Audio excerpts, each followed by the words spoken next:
aeration versus degassing and just recirculating thing.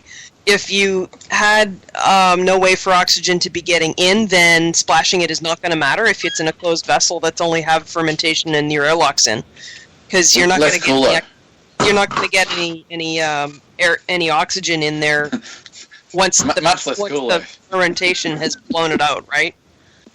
It's much less cool though. I know. Sorry. Smart ass. Science. Yeah. You know, John was just pointing out what a huge smartass you are, Hamish. Just earlier today. Oh, I'm pretty sure I said it too. Yeah.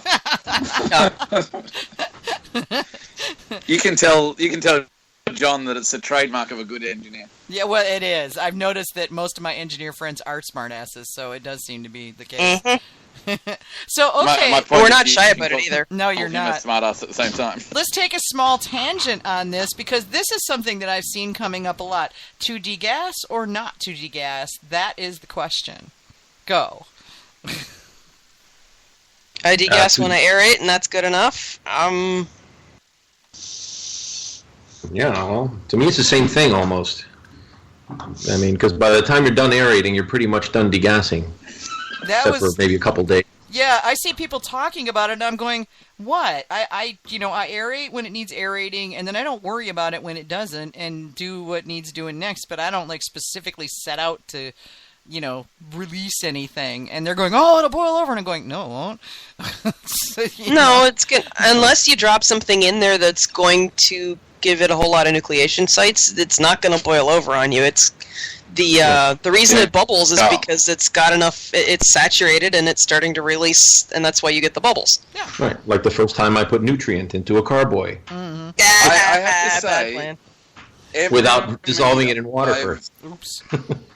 Bobby, what about every you? mead I've ever I degas. Yeah. Definitely. Yep. Hamish was trying to say something. I'm sorry, Hamish. I was. Every time I've ever degassed a mead, I normally get like a 5-gallon carboy, put it on my lap and shake it while the air locks in. Every one of those has been a gold medal winning mead. So I don't know if that's just because I'm already babying it and paying a lot more attention, or if it's got to do with the degassing. But that's part of my process when I baby a mead, and every one of them's been a gold medal. So yeah.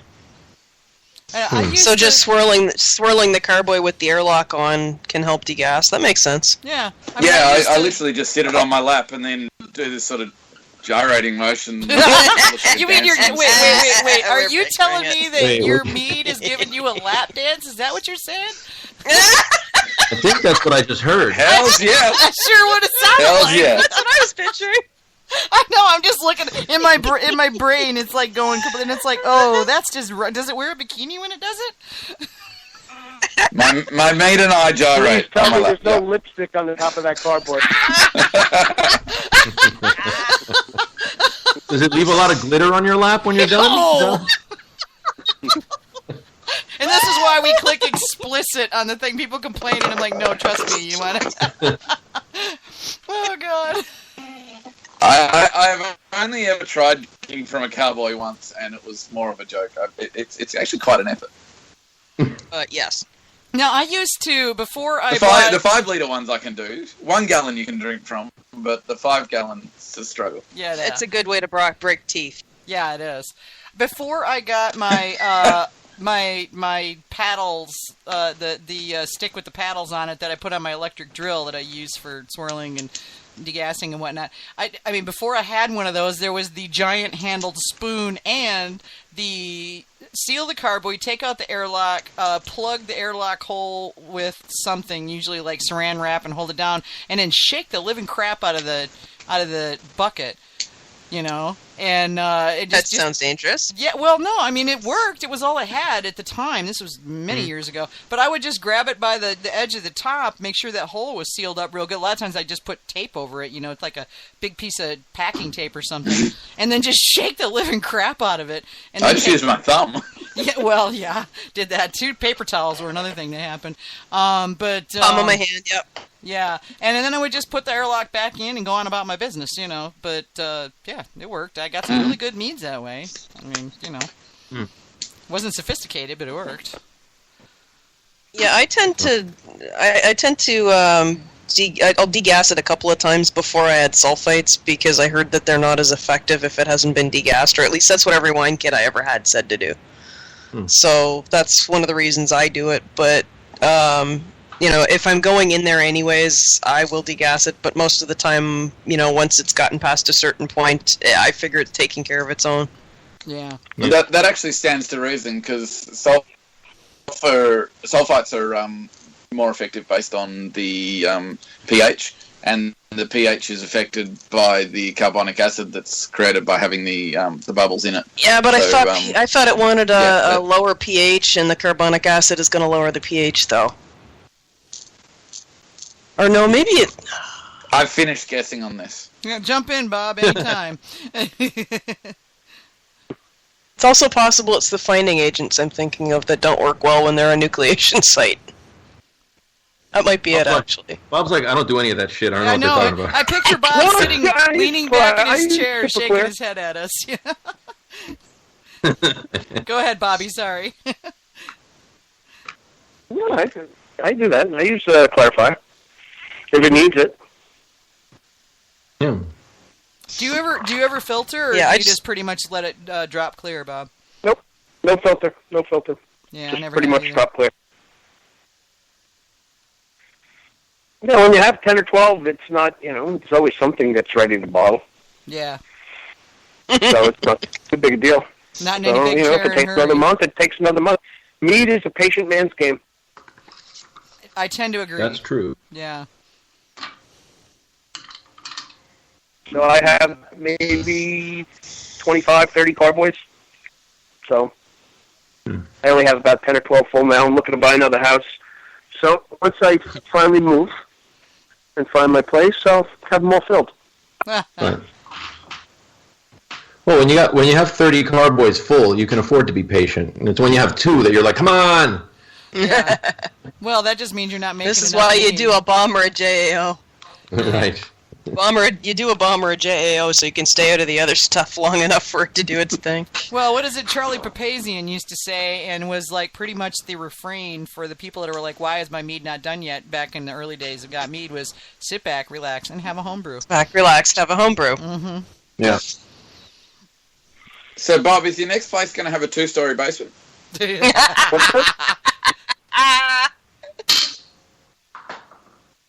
didn't hear him. What did he say? Is your next house going to have a 2-story basement? I said, is your next place going to have a 2-story basement? Oh, I would definitely have a 2-story basement. A sub-basement for the stuff that requires, that's where the aging happens, in the sub-basement, and then, You don't really have to age that long anymore. With the staggered nutrient, that aging stuff is a time of the past. Now it's really just waiting for it to fall out and clarify. Well, okay. Rack it a couple of times, it's done. Yeah, I'll agree with you there, but if you do get something that's nice that you've clarified and it's all good, and then you find a bottle of it 2 years later, it is unbelievably nice. Yeah. Yeah, I have a big pile in my basement that looks like, I'm ready for a zombie apocalypse. So I don't even know what's on the bottom. And, I got to the point like where I a mead could prepper. carry a whole case of bottles and not even realize what's in there. Yeah. Yeah. Most preppers stock cans of beans and stuff like that. Bob just stocks mead. Mead prepper. Mead prepper, that's funny. Yeah, that is. God, well, you never know when the apocalypse is going to happen, so you might as well have something to drink when it does, right? And alcohol, right. Alcohol is currency when the shit hits the fan. Just saying. It's already currency. Yeah, well, yeah, that's true. But I mean, it's once actual money loses the rest of its value, alcohol is in fact currency. And the other thing you want to do is have a lot of pepper on hand. But that's a whole nother thing. Seriously, pepper is worth its weight in gold. Think about it. Where does pepper come from? Where we're not. That's true. Yeah. That's Good true. thing I don't like black pepper. Yeah, but if you have a lot of it, then you can go here. I'll give you a handful of pepper for all that. Yeah. Yeah, it doesn't stay. It doesn't stay that good for very long though. Pepper? Black pepper. When there is none, I'm sure it won't matter. And when it's Yeah, fair. when it's peppercorns, it holds up for a long time. Right. Yeah. If you don't grind it, it lasts forever. Yeah. That's true. That's just my when I moved in with my husband, he had a about 750 ml jar of ground black pepper. Yeah, that And doesn't last yeah. Well, it took us 10 years to empty it, and then I only halfway refilled it. But yeah, it's much nicer when you've just ground it. Yep. And it's fun in a mead. Pepper adds a really interesting element to meads. Yeah, and despite the fact that I don't like black pepper at all, I'm going to be adding some to a mead at some point. Because I did make pepper tea, and that was actually kind of neat. Yeah, it adds a spicy character. It's really, I'll tell you, you want to have fun, do a peach mead with a little bit of black pepper in it. You put the peaches in secondary? Well, I mean, it depends on how much peach character you're going for. I like a lot of peach in my peach mead. That's just me personally. I wouldn't, I get blown out of the water in competition with that. But I'll put peaches in primary and then see where I'm at the end of that, and maybe add more peaches in secondary. And at that point in time, I wouldn't grind pepper so much as I would just break up some peppercorns in my mortar and pestle and just toss them in there. And then, like Bobby says, you taste it lots all the time. See where you're at, so you know when to rack off. Makes sense. Yeah, I find when doing things like that, though, you have to step back for a little while, though. You taste it and step back for a half hour and go back and taste it again. Mm-hmm.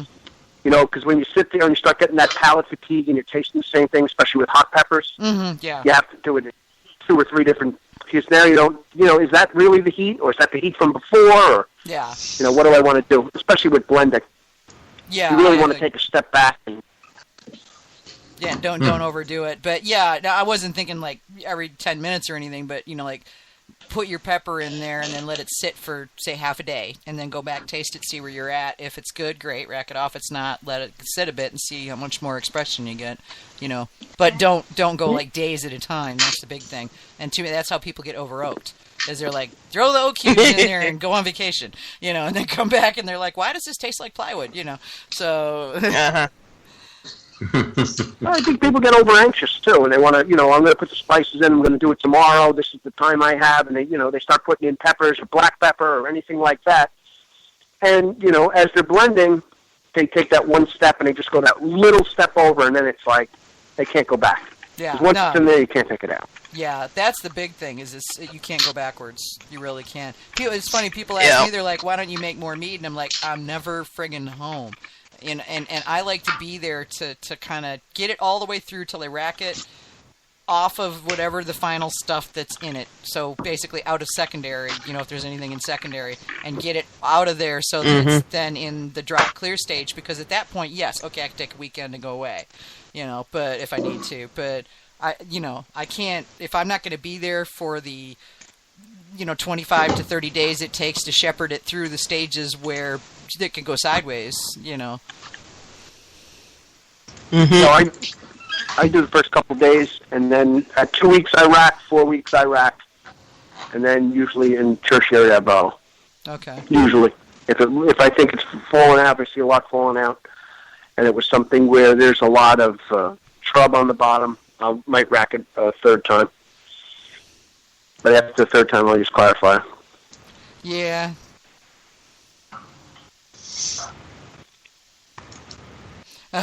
Hamish says he's getting really attenuated. Sorry, dude. Yeah, don't live in Australia. Oh, and we just lost him. And we lost him. He hung up on us, or he lost the call. One of the two. But yeah, maybe just to run out of boredom tonight. Yeah, probably. Yeah, we could go. We're gonna have to get. Now we're gonna have to take this question that Dave gave us, and we're gonna have to drag Sergio back on here when he's awake and ask him and see what he says, because I'd be really curious to see, to see what he has to say about that. You know, that's somebody at Scott Labs, I'm sure, could answer that question. Oh, hey, that's what I had to do. Let's get Maria Peterson on here. I'll bet she could talk to that. Yeah. And she would answer it correctly, too. Oh, yeah, she definitely would.